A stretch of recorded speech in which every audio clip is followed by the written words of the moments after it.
AP BSc సమావేశం ముగిసింది. ఈ నెల 30 వరకు ఏపీ అసెంబ్లీ సమావేశాలు కొనసాగించాలని నిర్ణయించింది. 10 రోజుల పాటు సమావేశాలు నిర్వహించాలని బీఎస్సీ నిర్ణయించింది. అయితే దసరా సెలవులు ఉండటంతో 20, 21, 28లో సెలవులు ఉండనున్నాయి. కాగా రేపటి నుంచి ఉదయం 10 గంటల నుంచి సాయంత్రం 5 గంటల వరకు సమావేశాలు కొనసాగనున్నాయి.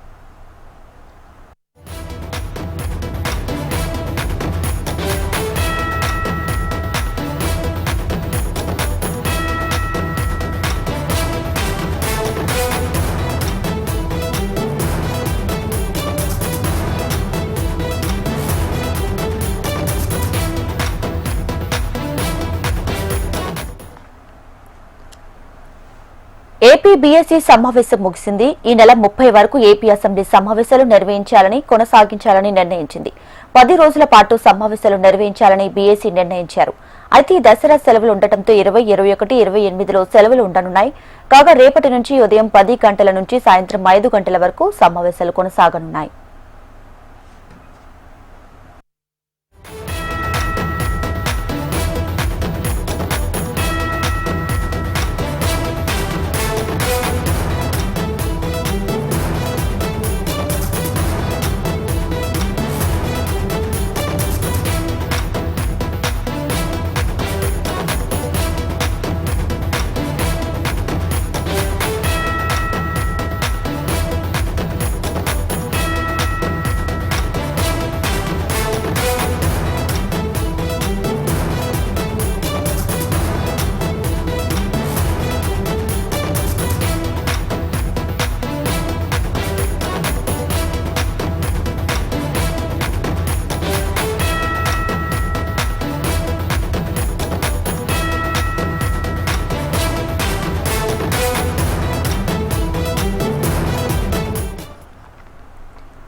ఏపీ బీఎస్సీ సమావేశం ముగిసింది. ఈ నెల 30 వరకు ఏపీ అసెంబ్లీ సమావేశాలు కొనసాగించాలని నిర్ణయించింది.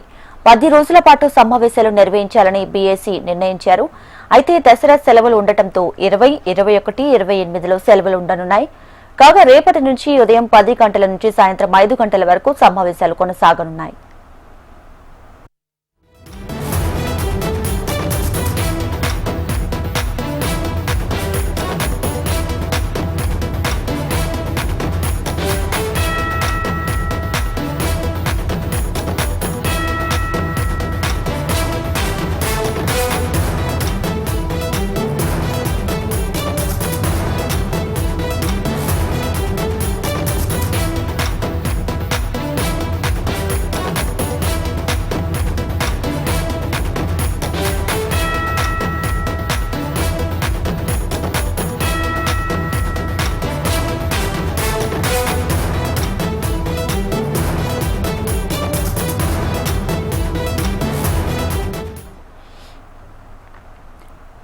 రైట్ ఇక ఏపీ బీఎస్సీ సమావేశం ముగిసింది. ఈ నెల 30 వరకు ఏపీ అసెంబ్లీ సమావేశాలు కొనసాగించాలని నిర్ణయించింది. ఇక ఓవరాల్ గా పూర్తి డీటెయిల్స్ అమరావతి బ్యూరో హరికిషన్ అందిస్తారు. హరికిషన్.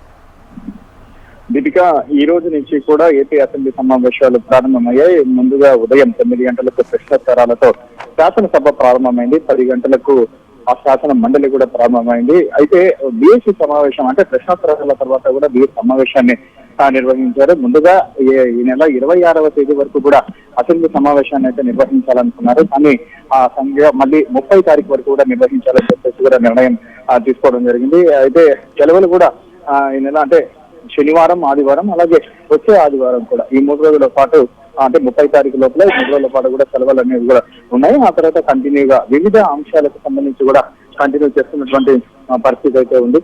ముఖ్యంగా ఒకసారి మనం చూస్తే, ఎందుకంటే శాసనసభకు సంబంధించి కీలకమైనటువంటి కొన్ని బిల్లులు కూడా ఆమోదించుకునేటటువంటి నేపథ్యంలో వాటిపైన చర్చ జరిగేటటువంటి అవకాశం కూడా లేకపోలేదు. ప్రధానంగా వైసీపీ శాసనసభ్యులు ఎవరు కూడా రాకపోవడంతో అంటే ప్రజలకు అనేది ఏ మనం పెడుతున్నాము, వాటికి సంబంధించినటువంటి ప్రాధాన్యత ఏముంది, సో దానికి సంబంధించి ఒకవేళ ప్రతిపక్షం లేకపోయినా ఉన్న వారిలోనే కంప్లీట్ సభ్యులు ఉన్నారు. వారి ద్వారానే చర్చ అనేది ద్వారా ప్రజలకు ప్రయత్నం అయితే చేయబోతున్నట్టు తెలుస్తుంది. సో ఈ నేపథ్యంలోనే కంప్లీట్ గా కూడా 10 రోజుల పాటు అసెంబ్లీ సమావేశాలు నిర్వహించాలని చెప్పేసి కూడా నిర్ణయం తీసుకోవడం జరిగింది. ఇక శాసన మండలి విషయానికి వస్తే ఉదయం 10 గంటలకు శాసన మండలి ప్రారంభమైంది. అనేక అంశాలకు సంబంధించి సభ్యులు ప్రశ్నోత్తరాల సమయంలో ప్రశ్నలు లేవనెత్తారు. వాటికి సంబంధించి కూడా మంత్రులు సమాధానం ఇచ్చారు. అయితే కొన్ని సందర్భాలలో సంతృప్తి చెందినటువంటి సభ్యులు వాగ్వాదానికి కూడా దిగడం జరిగింది.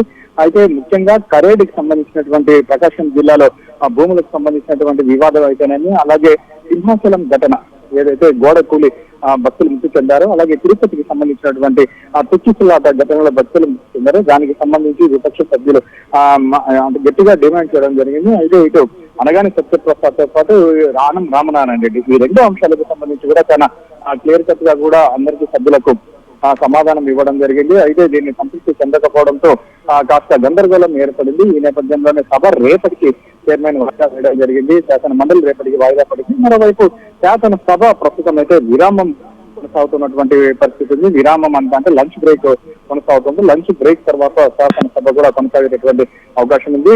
లంచ్ బ్రేక్ తర్వాత ముఖ్యమంత్రి చంద్రబాబు జీఎస్టీ పైన మాట్లాడతారని చెప్పేసి కూడా తెలుస్తోంది. ఒకసారి మనం చూస్తే శాసనసభకు సంబంధించి కూడా ఈ వ్యవహారాలన్నీ కంప్లీట్ గా ఎటువంటి ఇబ్బందులు అనేవి కూడా తలెత్తకుండా కట్టుదిట్టమైనటువంటి భద్రతా చర్యలు తీసుకోవాలని చెప్పేసి కూడా నిన్న శాసనసభ చైర్మన్ ఎవరైతే చిత్తకాల ఆయన పాత్ర ఉన్నారో ఆయన మీడియాకు కూడా వివరించడం జరిగింది. ఈ నేపథ్యంలోనే ప్రతి ఒక్క శాసనసభ్యులు కూడా ఆ సభకు హాజరు కావాలి. ముఖ్యంగా వైసీపీ నాయకులందరూ కూడా ఎమ్మెల్యేలందరూ కూడా హాజరు కావాలి. ప్రజా సమస్యలను ఈ శాసనసభ ద్వారా ప్రజలకు అదే ప్రభుత్వానికి వివరించే ప్రయత్నం చేయాలి అని చెప్పేసి కూడా ఆయన పిలుపునివ్వడం జరిగింది. అయినప్పటికీ కూడా వైసీపీ సభ్యులు ఎవరు కూడా ఈ రోజు ఈ కార్యక్రమానికి హాజరు కావడం కాలేదు. కానీ కొద్దిగా మాత్రం బీజేపీ ఈ రోజు విపక్ష పాత్ర పోషించిందని మాత్రము చెప్పుకోక తప్పదు. ప్రధానంగా టిడ్కో హౌస్లకు సంబంధించి ఇప్పటి వరకు కూడా పూర్తయినటువంటి ఇల్లు లబ్ధిదారులకు అందించకపోవడం, అలాగే ఎవరైతే టిడ్కోకు సంబంధించినటువంటి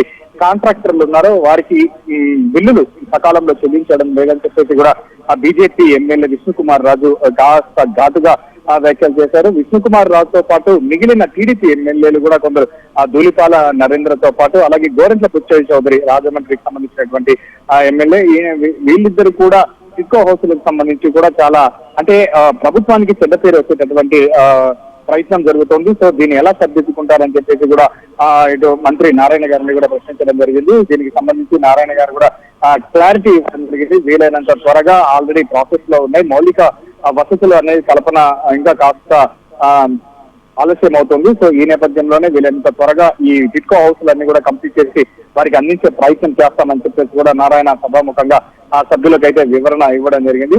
ఆ తర్వాత ఈ రోజు జరగాల్సినటువంటి క్యాబినెట్ సమావేశం అంటే ఏదైతే బిల్లులు ఈ రోజు సభ ముందుకు వస్తాయో వాటికి సంబంధించి ముందుగా క్యాబినెట్ ఆమోదం పొందిన తర్వాతనే సభలో చట్టరూపం దాలుస్తాయి. సో ఈ నేపథ్యంలోనే ఈ రోజు క్యాబినెట్ లో పెట్టేటటువంటి బిల్స్ అన్ని కూడా ముఖ్యంగా సభ వద్దకు తీసుకొని వచ్చినటువంటి బిల్స్ అన్ని కూడా క్యాబినెట్ లో చర్చించాల్సి ఉంది. కానీ సమయాభావం వల్ల ఈ రోజు జరగాల్సినటువంటి క్యాబినెట్ సమావేశాన్ని రేపటికి వాయిదా వేయడం జరిగింది. రేపు క్యాబినెట్ సమావేశం అనంతరం సభలో రేపు కూడా కంటిన్యూ అవుతుంది కాబట్టి బిల్లులు ప్రవేశపెట్టినటువంటి అవకాశం కూడా ఉంది. ప్రతిరోజు కూడా కంప్లీట్ గా అంటే ఈ 10 రోజుల పాటు కూడా వివిధ అంశాలకు సంబంధించి సభలో కూడా చర్చ జరిగేటటువంటి అవకాశం ఉంది.